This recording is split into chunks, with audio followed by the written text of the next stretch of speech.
네, 오늘은 왕들의 이야기 12번째 시간, 오늘도 마찬가지 열왕기상 8장을 통해서 솔로몬의 연설 부분이 나오게 되는데, 그 연설 부분에 있는 아버지 다윗과의 관계를 설명하고 있는 그 오늘 성경 본문을 통해서 어떤 마음으로 성전을 짓게 되었고 동기가 어떻게 됐으며 하나님께서 그것을 어떻게 받아들이셨는가 라는 것을 우리가 한번 살펴보며 또 말씀의 은혜 나누기를 원합니다.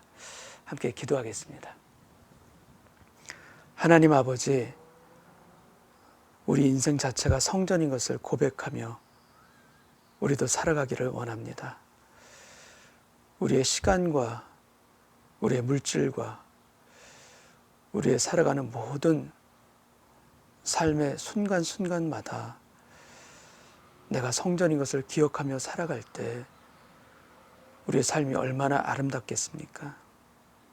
우리의 삶이 얼마나 주님 보시기에 기쁘시겠습니까? 하나님을 잊고 살아가는 그 삶이 아니라 하나님과 함께 지어져 가고 하나님께서 빚어주시는 그런 축복된 인생으로 우리 모두가 성전이 되게 하여 주옵소서. 예수님의 이름으로 기도합나이다. 아멘. 네, 오늘 성경 말씀은 열왕기상 8장 15절부터 19절까지 제가 먼저 봉독하겠습니다. 왕이 이르되 이스라엘의 하나님 여호와를 송축할지로다. 여호와께서 그의 입으로 내 아버지 다윗에게 말씀하신 것을 이제 그의 손으로 이루셨도다. 이르시기를 내가 내 백성 이스라엘을 애굽에서 인도하여 낸 날부터 내 이름을 둘 만한 집을 건축하기 위하여 이스라엘 모든 지파 가운데서 아무 성읍도 택하지 아니하고 다만 다윗을 택하여 내 백성 이스라엘을 다스리게 하였노라 하신지라. 내 아버지 다윗이 이스라엘의 하나님 여호와의 이름을 위하여 성전을 건축할 마음이 있었더니 여호와께서 내 아버지 다윗에게 이르시되 내가 내 이름을 위하여 성전을 건축할 마음이 있으니 이 마음이 내게 있는 것이 좋도다. 그러나 너는 그 성전을 건축하지 못할 것이요 내 몸에서 나을 내 아들 그가 내 이름을 위하여 성전을 건축하리라 하시더니. 아멘. 오늘 우리가 성경 말씀을 읽었지만 이 성전을 어떻게 건축하게 됐는가, 이 솔로몬의 그 연설, 백성을 향한 연설, 그리고 그 지난 날을 회고하면서 보여지는 그의 말을 통하여서 아버지 다윗이 가장 중요한 역할을 했다라는 것을 우리는 알게 됩니다. 여러분, 다윗은 하나님의 성전을 짓기를 원하셨고, 오늘 우리가 성경에도 읽었지만 이스라엘 백성들을, 그러니까 내 백성 이스라엘을 애굽에서 인도해 낸 날부터, 그러니까 출애굽의 날부터 지금까지 솔로몬이 성전을 지은 지금까지 말씀하시는 거죠. 하나님께서 말씀하십니다. 내 이름을 둘 만한 집을 건축하기 위하여, 아버지 하나님의 그 영광의 이름을 둘 만한 그 성전, 집을 건축하기 위하여 이스라엘 모든 지파 가운데 아무 성읍도 택하지 아니하였다라고 말씀하십니다. 어떤 성읍, 장소를 택한 것이 아니다라고 말씀하십니다. 그 하나님께서 택한 것은 무엇인가? 그 뒤에 나옵니다. 이스라엘 모든 지파 가운데서 아무 성읍도 택하지 아니하고 다만 다윗을 택하여. 하나님께서는 다윗을 택한 것입니다. 장소가 아닙니다. 다윗의 그 마음, 그 하나님을 사랑하는 그 마음, 그 신앙을 택하여 내 백성 이스라엘을 다스리게 하였노라 하신지라. 그리고 17절에 또 이렇게 되어 있습니다. 내 아버지 다윗이 이스라엘의 하나님 여호와의 이름을 위하여 성전을 건축할 마음이 있었더니, 그 마음이 있다는 거 우리가 다 익히 알지 않습니까? 그리고 18절 여호와께서 내 아버지 다윗에게 이르시되 네가 내 이름을 위하여 성전을 건축할 마음이 있으니 이 마음이 내게 있는 것이 좋도다. 하나님께서 말씀하십니다. 내가 성전을 건축할 마음이 있는 거 나도 좋다라고 말씀하신 겁니다. 기쁘다라고 말씀하신 겁니다. 여러분, 그런데도 불구하고 중요한 것은 무엇입니까? 다윗에게 성전 짓는 것을 허락하신 것입니까? 안 하신 것입니까? 허락하지 않으셨어요. 여러분, 이것이 굉장히 어려운 문제이기도 하고 우리에게 있어서도 중요한 문제이기도 합니다. 하나님께서 좋도다라고 말씀하셨어요. 근데 허락하지 않으시는 거예요. 19절에 그러나 너는 그 성전을 건축하지 못할 것이요 내 몸에서 나을 그 아들이 오히려 건축할 것이다.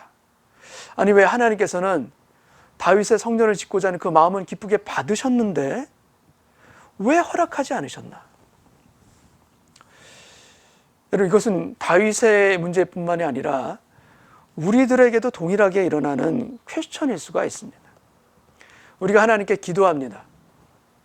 근데 그 기도가 당연히 우리가 기도하면서도 이것은 하나님께서 들어주시지 않을 것 같다라고 생각되어지는 그런 기도 있습니까? 없습니까? 있죠. 우리가 뭐 육체의 정욕, 안목의 정욕, 이생의 자랑을 가지고 기도할 때 그 기도할 때는 모를지라도 우리가 나중에는 알지 않습니까? 아, 내가 하나님께 온전한 마음으로 드렸던 기도가 아니구나. 내 욕심 때문에 드렸던 기도고, 내 고집으로 기도라는 그런 것은 형태는 취했지만 실제로는 내 계획과 내 뜻을 하나님께 강요하듯이 그렇게 했던 기도였구나라는 거 우리가 나중에 깨달을 때가 있지 않습니까? 근데 그렇게 그 동기나 그 방법에 잘못된 것이 아닌데 이것이 내 어떤 소욕을 구하는 my desire를 위한 그런 기도가 아닌데 하나님께서 기뻐 받으실 것 같은 기도인데도 불구하고 하나님께서 응답하지 않으실 때 있습니까? 없습니까? 있어요. 응답하지 않으실 때 있습니다. 이게 우리의 삶에 어떨 때는 참 아픈 부분이기도 하고 하나님은 이해하기 어렵다라고 느껴지는 그런 영역들 아니겠습니까? 우리가 하나님을 사랑하지만 마음 한구석 깊숙한 곳에는 무엇인가 하나님에 대한 낙심이 있습니다. 아니, 좀 더 구체적으로 말씀드리면 하나님께 대한 그 이해하지 못하는 그 영역 안에 하나님이 섭섭한 겁니다. 우리가 하나님께 섭섭한 마음이 있는 것입니다. 하나님을 사랑하지만 섭섭합니다. 하나님을 따르지만 마음 한켠에는 이해하지 못하는 그 퀘스천 마크가 그대로 있는 것입니다. 근데 여러분 중요한 것은 무엇인가? 우리들이 생각할 때 왜 이거를 들어주지 아니하시지? 왜 응답해 주시지 아니하시지? 여러분 하나님은 우리와 가시는 길, 우리가 뜻하시는 길이 다르십니다. 나는 분명히 너무나도 좋은데 하나님이 보실 때는 그게 나쁘다는 게 아니라 이게 해롭다는 것이 아니라 하나님의 뜻하심이 다른 곳에 있는 거예요. 여러분 우리가 이민할 때 그런 거 많이 보지 않습니까? 이민 박람회에 친구가 막 관심이 있어서 막 쫓아다니면서 가다가 나한테도 같이 가지 않겠느냐. 그래서 친구 따라 한번 가봤어요. 근데 시간이 한 몇 년 지나서 보니까 나는 캐나다 땅에 와 있는데 그 친구는 아직 한국에 있는 거예요. 열심은 그 친구가 더 냈는데 결과적으로 보니까 이 땅에 온 사람은, 이민 온 사람은 우리 가정인 것이고 그 친구 가정은 아직 한국에 있는 거예요. 이런 일들이 참 많이 우리 삶 가운데 있지 않습니까? 우리가 원한다고 해서 갈 수 있는 길이 아니고 우리가 뜻한다고 해서 이루어지는 길이 아니라는 것, 우리 인생이지 않습니까? 하나님의 길이 각각의 삶 가운데 분명히 있다라는 것, 우리는 여러분 그 부분이 굉장히 중요합니다. 그리고 그것이 다윗의 경우에는 성전을 짓는 마음이 있는 거 기쁘게 받으셨지만 너는 성전을 짓지 못한다라는 것을 하나님께서 다윗에게 알려주십니까? 안 알려주십니까? 다윗에게는 알려주시죠. 다윗도 알지 않습니까? 왜 자신의 시대에 성전을 짓지 못하는 것인지 깨닫고 알게 되지 않습니까? 그래서 다윗은 그 대신에 자신의 손으로 짓지는 못하지만 더 열심으로 충성을 다해서 더 세밀하게 준비했던 일로 이렇게 바뀌어진 것 아닙니까? 다윗은 왜 하나님께서 허락하지 않으셨는지 그 이유를 분명히 알았어요. 하나님께서 알려주셨기 때문에. 근데 여러분, 우리들은 어떻습니까? 우리들은 우리가 뜻하는 것, 내가 원하는 것 응답하지 않으실 때 그 이유가 무엇인지 우리는 깨닫습니까? 깨닫지 못합니까? 많은 경우에 우리는 그 이유조차 모를 때가 참 많습니다. 왜 들어주지 않으셨을까? 이 땅 가운데 있을 때는 우리가 끝끝내 퀘스천과 마크를 가지고 살고 나중에 장차 천국에 들어가서야 비로소 알게 될 우리 인생의 수수께끼들이 우리 삶 가운데는 분명하게 있습니다. 네, 여러분, 아이를 키울 때 아이들이 원하는 것 이거 원합니다 저거 원합니다 부모한테 얘기하는데 부모가 다 일일이 다 설명해 주면서 그걸 갖다가 아이들에게 허락을 다 받아서 그렇게 행합니까? 아니면 때로는 그렇지 않을 때도 있습니까? 그렇지 않을 때도 있죠. 왜냐하면 알려줘봤자 이해하지 못하고 알려줘봤자 좋지 않을 때가 있기 때문에 부모는 그 자녀를 위해서 그렇게 자세하게 알려주지 않고 따르라고 할 때도 있는 것입니다. 여러분, 우리의 신앙은 우리가 이 땅 가운데 살아가면서 모든 것이 납득이 되어지고 이해가 되어져서 믿는 것이 우리의 신앙이 아닙니다. 납득이 아닐지라도 여러분, 그럼에도 불구하고 주님을 사랑하고 따르는 것, 이것이 우리의 신앙의 길이라는 걸 우리 익히 잘 알지 않습니까? 근데 여러분, 하나님을 믿는 그 길에 있어서는 여러분, 순종이라는 그 길에 있어서는 그 전제가 무엇이 되냐면 우리들이 원하는 것대로 가게 된다. 우리들이 바라는 대로 이루어진다라면, 그것을 행한다라면 여러분, 그것이 온전한 순종이겠습니까? 여러분, 순종은 그 안에 무엇을 품고 있는가? 여러분, 순종은 내가 원하지 않는다는 것이 전제로 있습니다. 그것이 내가 원하고 내가 기뻐하는 것이 아닐 수 있다라는 것이 그 순종의 바로 전제이기도 합니다. 내가 기뻐하고 원하는 것, 그건 순종이 아니라 그냥 내가 좋아서 가는 것입니다. 근데 순종은 무엇입니까? 나는 그것이 마음에 들지 않는다. 내가 원치 않지만 그럼에도 불구하고 복종하고 따르는 것, 그것이 순종 아닙니까? 제가 알고 있는 한 집사님은 그 가정에 이제 부모님이 이제 이민을 가기로 결정을 하셨대요. 근데 이민을 가기로 결정하셨는데, 근데 이민 간다는 얘기를 자신한테 안 해주셨대요. 그때가 언제냐면 고3 때였다랍니다. 고3 때.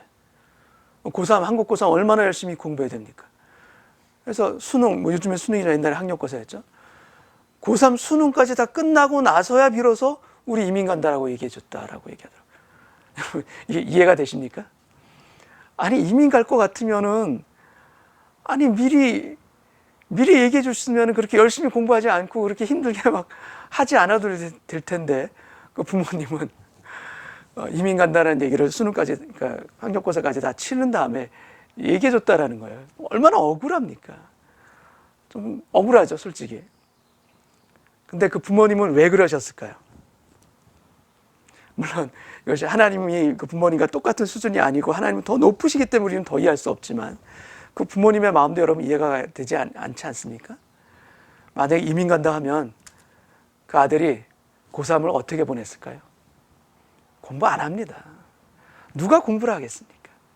막 살아갈 것입니다. 자기 좋은 대로 막 살아갈 것입니다. 근데 그렇지 아니하고 이민 가기 전까지 최선의 삶을 살게 위해서 나중에 얘기하셨다라는 그런 얘기가 있습니다. 여러분, 하나님께 순종하는 것은 때로는 우리가 이해되지 않습니다. 그런데 분명한 것은 무엇인가? 하나님이 우리에게 순종의 길을 걸으라 말씀하실 때는 그 길이 결코 우리에게 해로운 것이 아닐 줄로 믿습니다. 그 길이 결코 우리의 인생을 막는 것이 아니라는 것. 지금은 우리가 이해하지 못하지만 결국에는 하나님의 인자하심과 선하심이 우리 삶의 영역 가운데 반드시 나타나도록 역사해 주신다는 것. 여러분, 그것이 바로 하나님을 믿고 따르는, 순종하는 우리에게 주시고자 하는 하나님의 언약이자 하나님의 축복인 것, 우리 모두가 믿고 살아가기를 원합니다. 여러분, 성전을 지을 때 다윗은 그가 짓기를 원했지만 하나님이 허락하지 않으셨고 다윗은 그것을 순종함으로 받아들여 그래서 준비하는 일 가운데 최선을 다했던 사람이 바로 다윗입니다. 그럼 여러분, 다윗이 성전을 짓지 못하고 오히려 그 아들의 때에 짓는데 그것을 준비할 때 뭐 설계도도 받고 여러 가지 준비가 많이 필요하지 않습니까? 그것을 준비할 때 섭섭한 마음 그대로 가지고 있으면서 끝까지 섭섭해서 그가 성전 짓는 것을 그렇게 준비했을까요? 여러분, 그렇지 않습니다. 하나님의 뜻을 알고 하나님의 뜻 가운데 순복하게 되면 여러분, 잠깐은 우리 마음에 힘든 게 있고 섭섭한 게 있다 할지라도 여러분, 그러나 그 마음 가운데서 다시 하나님께서 기쁜 마음으로 다시 따라갈 수 있는 그 마음의 변화, 삶의 변화, 가정의 변화, 하나님은 우리의 아버지십니다. 억지로 하는 걸 원치 아니하시고 기뻐함으로 함께 동역함으로 우리 함께 같이 걸어가자 하시는 분이 아버지 하나님이세요. 여러분이 하나님을 믿고 살아가길 원합니다. 여러분, 다윗이 그걸 준비할 때 얼마나 기뻐함으로 준비했겠습니까? 우리도 우리 삶 가운데 하나님을 믿고 따라가는 그 길, 순종의 그 길 가운데서 기뻐함으로 가기를 원하고, 지금은 다 알지 못할지라도 결국에는 하나님의 선하심이 나의 삶의 우리 가정 가운데 드러나게 하시리라. 이 믿음으로 감사함으로 걸어갈 수 있는 저희 모두 되기를 주님의 이름으로 축원합니다. 여러분, 하나님의 성전이 지어졌습니다. 근데 놀라운 것은 무엇인가? 이 하나님의 성전이 지어진 이 장소가 여러분, 솔로몬이 택한 장소가 아닙니다. 이 성전을 지을 장소, 하나님께서 어디에다 지으라고 했는가? 여러분, 솔로몬과 관련되어 있지 아니하고 그의 아버지 다윗과 관련된 곳에 이 성전을 짓게 하셨습니다. 제가 역대하 3장 1절 말씀을 한번 읽겠습니다. 역대하 3장 1절. 솔로몬이 예루살렘 모리아산에, 예루살렘 모리아산이라고 기록되어 있습니다. 모리아산에 여호와의 전 건축하기를 시작하니 그곳은 전에 여호와께서 그의 아버지 다윗에게 나타나신 곳이요 여부스 사람 오르난의 타작마당에 다윗이 정한 곳이라. 누가 정했다고 되어 있습니다. 성경에 다윗이 정했다고 되어 있습니다. 근데 그곳이 어디입니까? 바로 모리아산이라는 곳이고, 예루살렘 안에 있는. 그리고 그곳은 또 어떤 곳인가? 전에 그의 아버지 다윗에게 하나님께서 나타나신 곳이요 여부스 사람 오르난의 타작마당이라고 되어 있습니다. 근데 여러분, 이 오르난의 타작마당, 이것은 어딘가면 다윗의 말년에 그가 인구조사를 하게 됩니다. 근데 인구조사가 그 하나님의 그 말씀의 뜻에 합당해서 따르고 했던 것이 아니라 그의 나라의 부강함을, 그 자신을 자랑하기 위해서 했었던 그런 불순종의 결과로 했었던 인구조사입니다. 그래서 하나님이 진노하시죠. 그래서 그러니까 다윗의 역사를 보면 크게 범죄함이 두 군데 나옵니다. 하나는 밧세바의 범죄함이고, 또 하나는 그의 인생의 말년에 인구조사했던 것입니다. 그래서 하나님이 진노하셔서 전염병이 돌게 되고 7만 명의 사람이 이제 백성들이 죽게 됩니다. 근데 그때 갓 선지자가 하나님께 기도하게 되면서 제사를 이제 다윗이 자복하고 제사를 지내게 되는데, 그 제사를 지냈던 곳이 어딘가 하면 바로 이곳입니다. 오르난의 타작마당, 거기를 사서 거기에서 제단을 쌓고 거기서 하나님께 제사를 지냅니다. 그리고 그때 그 전염병이 이제 멈추게 된 것이죠. 여러분, 이것을 통해서 우리가 놀라는 것은 무엇인가 하면 이 솔로몬이 지었던 이 성전의 곳이 모리아산이고, 그리고 오르난의 타작마당이고, 그곳에서 하나님께서 다윗에게 나타나신 곳이고, 그래서 다윗이 그것을 성전 짓는 것으로 정한 곳입니다. 근데 오르난의 타작마당, 그것은 어떤 곳입니까? 다윗에게. 다윗에게 있어서 그의 범죄함을 회개한 곳입니다. 인구조사를 했었던 그 범죄함, 그 잘못을 하나님께 자복하고 회개하고 하나님과의 관계가 새롭게 시작된 곳이 바로 오르난의 타작마당이고, 그것이 바로 모리아산입니다. 하나님의 뜻과 거역했던 그 자리에서 돌아와 자복하고 하나님께 회개함으로 말미암아 하나님과의 관계가 새롭게 회복되어진 곳, 회개의 역사가 시작되어진 곳, 그곳에 성전을 짓게 하신 것입니다. 여러분, 우리의 성전은 어느 곳에 지어지는가? 우리의 죄가 멈춘 곳, 우리의 죄가 회개한 곳, 하나님과 그래서 새로운 관계가 회복되어진 곳마다 하나님의 성전이 세워지게 될 줄 믿습니다.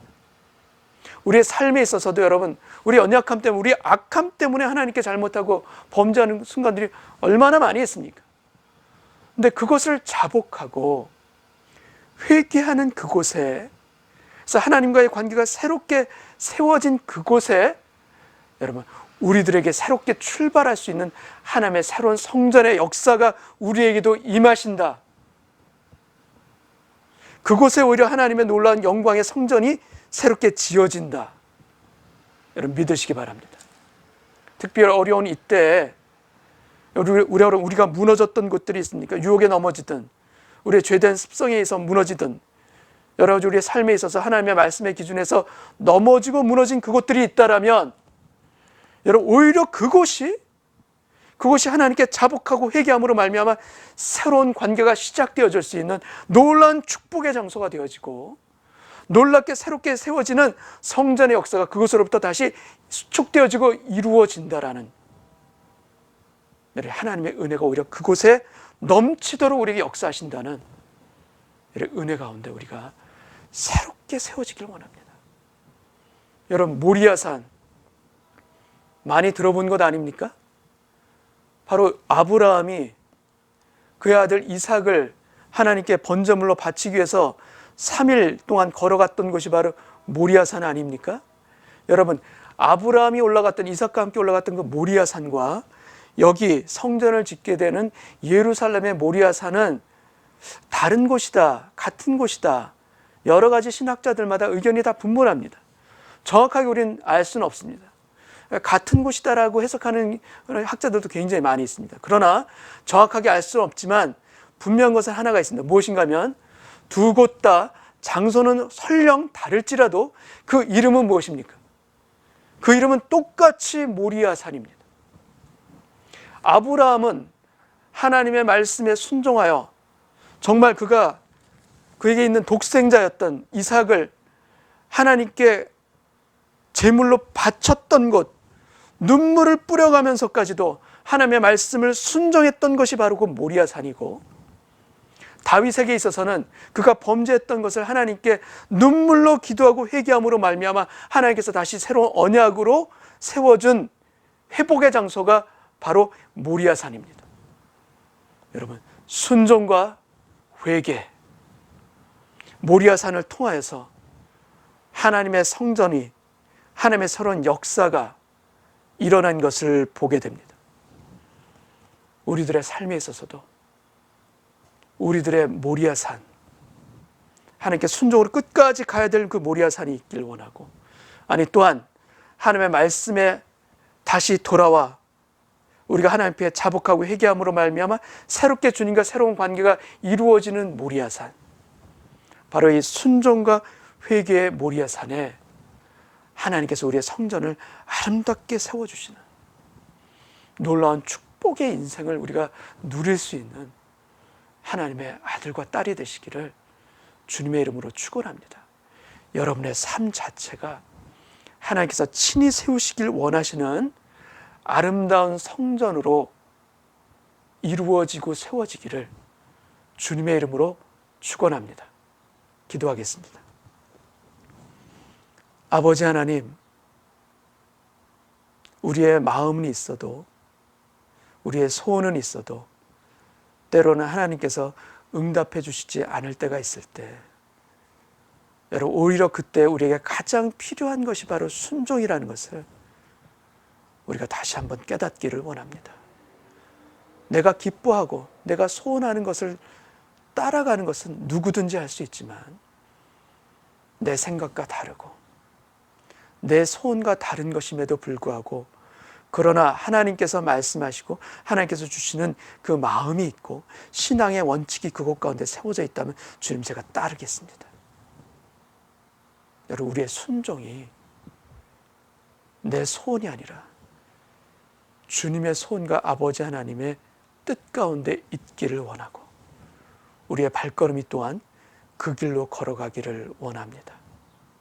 또한 주님, 우리의 죄를 자복하고 회개하는 그 오르난의 타작마당, 그 모리아 산에 우리가 서게 하여 주옵시고, 또 아브라함이 죽기까지 순종하여 그 아들 이삭을 하나님께 번제물로 바치려고 했던 그 모리아산, 여러분 회개의 모리아산과 순종의 모리아산이 우리 가운데 있게 하여 주시사 우리 한 사람 한 사람이 주님 안에서 주님의 영광을 드러내는 성전으로 이루어져 가는 인생이 되게 하여 주옵소서. 감사와 찬송을 아버지 하나님께 올려드리오며 예수님의 이름으로 기도하옵나이다. 아멘.